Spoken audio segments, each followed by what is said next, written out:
ninkan idin muuqda waxaa la dhahaa magaciisa Virgil waxaana uu safar ugu jiraa inuu magaalo kale u tago si uu noloshiisa u horumariyo kadibna wuxuu arkayaa sikadiisa gabadhan iyo cunugeeda oo baahi daran hayso waa una ka naxaya ilaa ugu dambeyn uu garto inuu soo dhaqaaqo dhankooda kadibna uu keeno cunto yar iyada iyo ilmaheedii waa uu soo baxay tareenkii halkan ayuu ku ogyahay kadibna waxa uu yimid dukaankii ayuu soo istaagay si uu wax uga gato ninkan ayaa dukaanka haysta waa uuna salaamay laakiin waa uu ka qaadi waayay salaantii ilaa markii dambe ku yiri waxaan u baahanahay suuli ii tilmaam ninkiina luuqaduusan garan ayuu kula hadlay laakiin gacanta ayuu ugu tilmaamay dhanka suuliga uu ka xigo Virgil waa uu soo dhaqaaqay wuxuuna soo raadiyay dhankii suuliga loogu tilmaamay ilaa ugu dambeyn uu suuligii arkay kadibna albaabka ayuu furay wuxuuna arkay inuu yahay suuli aad u wasakhaysan waa uu iska dhex fariistay isagoo ku dhex fakaraya suuliga ayaa lagu soo qarqaraacay waxaana la yiri waa ku sugaynaa ka soo bax suuliga kadibna wuu ka soo baxay ilaa meeshan wajiga ku dhaqdhaqday Virgil waa uu soo dhaqaaqay waxa uu soo raacay taksigan maadaama magaaladii uu socday uusan tagin tareenkii uu saarnaa waa ay soo dhaqaaqeen wadada ay soo fuuleen ninkan taksiga wada waxa lagu magacaabaa Anton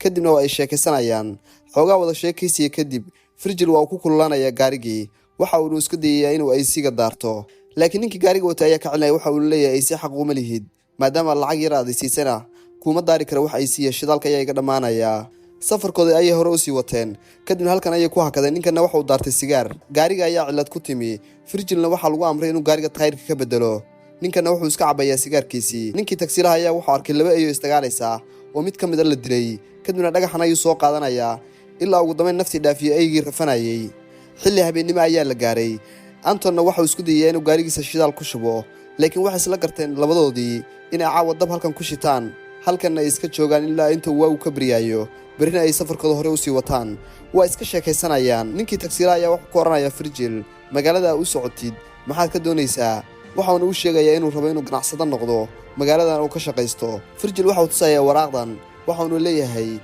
mustaqbalkayga dhan ayaa halkan ku qoran wax kasta oo aan rabo inaan qabsadana waa wax ii cayiman oo ii qoran waayga ayaa bariyaya kadibna ninkii taksiilaha waxa uu ka codsanayaa Virgil inuu gaariga wado maadaama ay weli hurda hayso waa ay soo dhaqaaqayaan Virgilna gaariga ayuu soo kaxaynayaa Virgil waxa uu ka faa'iideystay ninkan hurda waxa uu daartay AC ninka ayaa ku soo toosay kadibna waxa uu ka damiyay AC-gii ilaa uu markii dambe gaarigii istaagay mishiinkiina uu ciladoobay waxa uu nacay Virgil isagoo ku yiri waxa samaysay mas'uuliyad darro ilaa ugu dambeyn Virgil uu aad u raali geliyo yiraahdana maan ogeyn igana raali ahow Virgilna waxa uu iska wareegayaa saxarahan ilaa ugu dambeyn uu arkay godkan aasan ilaa uu dul istaagay godkii waxa uu arkay in godkan uu ku jiro dahab dhagax dahab ayuu taabtay waa uu fiiriyay ilaa uu xaqiiqsaday inuu yahay dahab saafi ah kadibna waxa uu qeyliyay saaxiibkii ilaa ugu dambeyn saaxiibkii soo cararay dhagaxii dahabka ayuu dul saaray mishiinkii yaraa uu gacanta ku hayay ugu dambeyn Virgil iyo saaxiibkii waxa ay qodeen godkii ilaa ay ciid iyo dhan banaanka uga saareen gaarigii ayay xarig ku xireen si uu dahabkii ugu jiido gaarigii waa awoodi kari waayay xariga ay wataan aad ayuu jilicsan yahay xariga ayaa go'ay waxa la gaaray xilli habeenimo ah xaaba ayay soo gurteen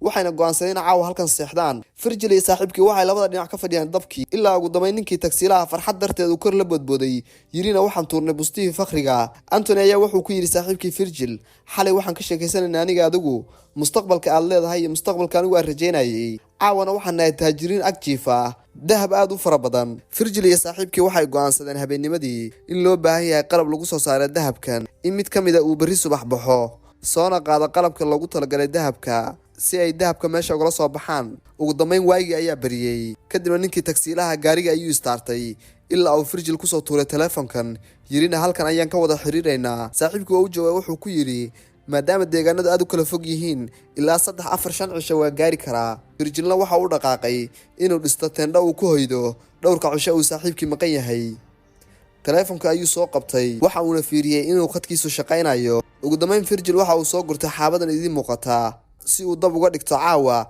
isagana difaaco ciidan faraha badan ee lagu sheegay deegaanka dabkii ayuu daaray xilli habeenimo ayaa la gaaray si nabadgelyo ayaa habeenkii ugu dhacay waa berigii ayaa la gaaray Virgil hurdadii ayuu ka soo kacay kadibna waxa uu fiirfiirinayaa hareerihiisa waxa uu soo qaatay caagadiisii biyaha ahayd wajigii ayuu dhaqday maadaama boor badan uu saaran yahay Virgil waa uu soo orday hal mar ilaa uu kufay waxa uu maqlay dhawaaqa telefoonkii oo soo yeeraya telefoonkii saaxiibkii ayuu dabcan inuu ka qabto laakiin telefoonkii waa is jaray Virgil waa uu soo dhaqaaqay waxa uu soo lugayay duurka ilaa ugu dambeyn uu arkay diyaaradda meeshan ku dhacday oo ku burburtay diyaaradii ayuu dul yimi waxa uu ka baaranayaa inuu xun ka helo waa uu ku farxay jajabkii diyaaradda ayuu isku geeyay waxa uu ka samaystay teendhadan idin muuqata teendhada ayuu dhex seexday waa uu fakarayaa isagoo jiifa ayuu hal mar kacay waxa uu arkay qoraxda oo dhankiisii u soo wareegtay indhihiina ka cawartay. waa uu soo kacay, waxa uu fiirinayaa dahabkii ilaa uu isku dayay inuu dahabkii qayb ka mid ah uu ka jabiyo. dahabkii ayaa u soo jabay, dhagaxii dahabka ayuu kor u soo qaatay. waa uu soo qaaday, waxa uu la yimid teendhadiisii. kadibna waxa uu go'aansaday inuu saaxiibkii u sheego in dahabkii uu soo fuqay. saaxiibkii ayuu wacay, laakiin khadka ayaa u geli waayey. xilli habeen ayaa la gaaray, waana aydii dadka cuni jirtay. waxa uu qori daba kala soo baxay dabkii, kadibna waxa uu ku fiirfiirinayaa hareerihiisa bel in ay joogaan. waagii ayaa bariyey, kadibna waxa uu soo qaatay jirgaankii biyuhu ugu jireen, waxaanu rabaa inuu caagadan ku wareejiyo. si kadis ayuu hal mar wuxuu ku arkay maskan dhankiisa u soo socdaa. waxa uu ku soo booday maskii si uu qabto, laakiin maskii waa uu ka fakaday, waanu ka baxsaday. waxa uuna arkay markii uu maskan ku boodayay inuu iska daadiyo caagadii biyuhu ugu jireen. waxa uuna arkayaa gabadhan qafilan ee dhankiisa u soo socota. Virgil waa u naxaya, waa uuna yaabayaa, wuxuuna ku cararayaa diyaaraddii. laakiin qofkani waa qof arkay ilaa daaqadii uu ka soo istaagay. gabadhan waxay la yaabtay silaca iyo rafaadka ninkan ku jiro. kadibna waxa ay tidhi, maxay tahay silacan ku haysta iyo rafaadkan? laakiin Virgil ma raba inuu jawaabo, waa uu ka sii jeejeesanayaa, mana raba inay ogaato sirta uu halkan u joogo. gabadhii waa ay shakiyaysaa, waxayna leedahay, iga jawaab su'aashaan ku weydiiyey. laakiin waa ignore garaynayaa, waa uu ka baxsanayaa. waxauna isku dayayaa inuu ku yidhaahdo, waddadaada qaad, tayda ayaan haystaa. laakiin gabadhii ma harayso. gabadhiina waxay bilowday in teendhadiisii ay jajabiso ilaa ugu dambeyn uu soo qaatay badiilkan, kadibna uu madaxa kaga dhuftay. gabadhii halkaas ayay ku dhimatay. kadibna waxa uu qodayaa godkan ilaa ugu dambeyn uu gabadhii halkan ku aaso. Virgil waxa uu ku soo tiirsanayaa teendhadiisii, kadibna waxa uu fiirinayaa qabriga gabadha oo laba ay dul taagan yihiin. Virgil dhankii ayda ayuu soo dhaqaaqayaa, waa uuna ka celinayaa aydii. ugu dambeyn gabadhii meydkeeda ayuu ka soo saarayaa, waa uu soo jiidayaa gabadhii. waxa uuna gubay gabadhii si aysan aydu jirkeeda u cunin, ilaa uu markii dambe ilmeeyey. waxaa la gaaray maalintii saddexaad, waagii ayaa bariyey. Virgil waxa uu ka soo baxay diyaaraddii, kadibna waxa uu wacay saaxiibkii. waxa uu noo sheegay waxa uu sameeyey in gabar ay soo weerartay, kadibna uu dilay. si kadis ayaa gaarigan meesha u soo marayaa. Virgilna wuxuu arkayaa gaarigan, waa uuna ka dhuumanayaa. ugu dambeyn xaabadii uu caawa shidan lahaa ayuu isleeyahay soo aruurso, laakiin waxaa dhacaysa duufaan aad u xoog badan. waa uuna soo ordayaa ilaa uu is yidhaahdo teendhadii ka gal, laakiin teendhadii oo dhan ayaa burburaysaa. dhulkii oo dhan ayaa gariiraya. waagii ayaa bariyey. Virgilna waa ninkan idiin muuqda ee aasmay, waxaana soo gaaray dhaawacyo aad u waaweyn. ciiddii ayuu iska jafayaa, kadibna waxa uu soo jeegarayay isaga oo gurguranaya dahabkii, ilaa ugu dambeyn uu dahabkii weli meeshiisii uu yaallo. ninkii waxa uu isku dayayaa inuu isdaweeyo, maadaama calooshiisa ay ka soo gaareen dhaawac aad u halis badan. waxa uuna wejigii marsaday boor, ilaa ugu dambeyn uu suuxay. isaga oo suuxsan ayuu hal mar indhaha kala qaaday.